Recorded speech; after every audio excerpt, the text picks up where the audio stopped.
Now we're reading from The Harvest of Hellenism by F.E. Peters concerning Serapis, and this is going to be more extensive, and he's going to show you how the mark of the beast relates here. He's not going to say that, but I'll explain it a little more. So, Ptolemy of Egypt was constrained to be both Hellenic king and Egyptian pharaoh, and the religious product of this political dualism was the cult of Serapis, Greek in its language and art, Egyptian in its myth and its liturgy.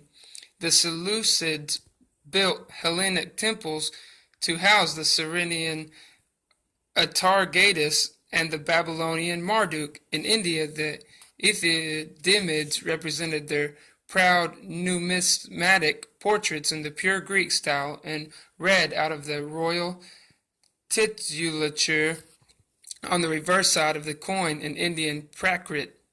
The native tradition accepted the embrace from the other direction. Baal Shaman became Zeus, and Dushari Dionysius Eshaka proclaimed his Buddhist piety in Greek. The Arab Shakia of Petra, the Parthian Shan of Iran, and the Jewish high priest in Jerusalem all officially and publicly proclaimed themselves Philhellenes.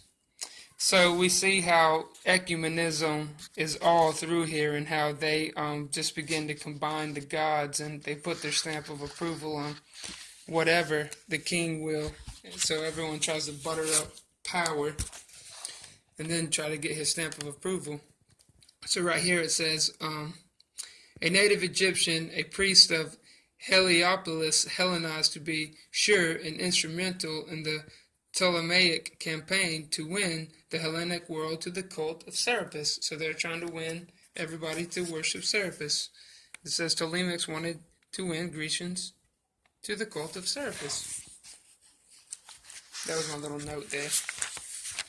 Alright, here he says, to the Egyptians, Ptolemy was, of course, Pharaoh, though not perhaps with the same ritual insistence as some of his descendants. His mindfulness of his Egyptian image, his local Hellenic pretensions, and his overseas ambitions were all on display in the cult he organized in honor of Serapis, hybrid deity with a calculated hybrid liturgy.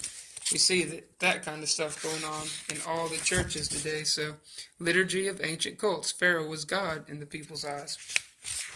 That was my little note. Sometimes about BC 280, the new ruler of Egypt made public an international declaration of the divination of his dead mother and father as savior gods, Theosoteros. The practice was widely imitated throughout the Hellenistic monarchies, except the Macedonian and later among the Romans, where the act of canonization was simultaneously a gesture of filial piety and a cementing of the dynasty's claim to rule. The first Ptolemy had ensured himself with the cults of Alexander and Serapis. His son, who had no immediate connection with Alexander, needed something more suggestively dynastic. So one political power had been claimed. He claimed he was the son of the gods. So that was the idea being portrayed there. So right here it says, promenades in the royal zoo, alone outside the precinct, the temple of Serapis, the Serapeum, and its auxiliary library, and what was within. So this temple right here was pretty awesome, apparently, and that was the only one that could rival what was within in the little king's lair there. So religious temples only could rival the state's extravagancies.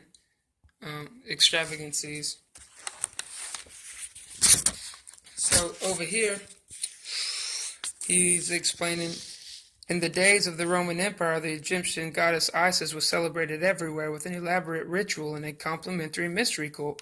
But she was not the first god to come forth from Egypt in Hellenistic times. Before her, the eastern Mediterranean was drawn, or rather summoned, to another Egyptian deity, Serapis, who owed his brief but brilliant career to the political astuteness of Ptolemy I Soter. So, cosmopolitan, drawn to Isis, and the